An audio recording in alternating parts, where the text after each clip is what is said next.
One last thing that we want to enter for the child, if we go back to client, we're then going to click on the health passport, which is right next to the little money bag or the finances. So if you click on health passport, you can see that there's several tabs here.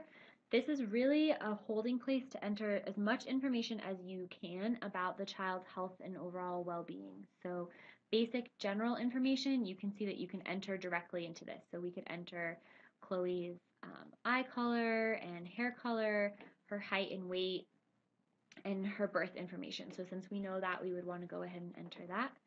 For medical history, this is also a place where you can directly enter into this screen. So you would again click on select, add any that would apply, and then hit OK. And the last screen that you can directly enter into is the psychological tab. So if the child has a formal diagnosis, you would click on this drop down and select that diagnosis, any secondary diagnoses, and then any additional information.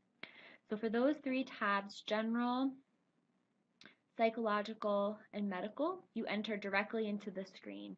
But let's click on, let's say, immunizations. You can see on this screen you can't directly enter anything, so you're going to have to go ahead and hit show. And then that's where you'll be able to enter all the information about the immunizations that the child has had. We want to try and enter as much as we know on this screen very early on.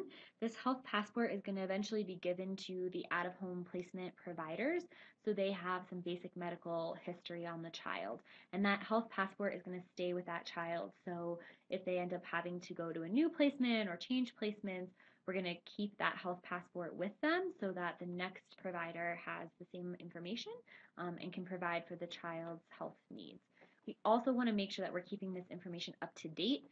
So as providers are letting you know about appointments or immunizations or any updated evaluations, we want to make sure that we're capturing all that information here and keeping it as up to date as possible. So to continue on with entering the removal, if you want to see how to enter the additional pieces, go ahead and watch our video on the Family Services Plan or the FSP, and that'll walk you through the removal tab, the service authorization, and the out-of-home placement.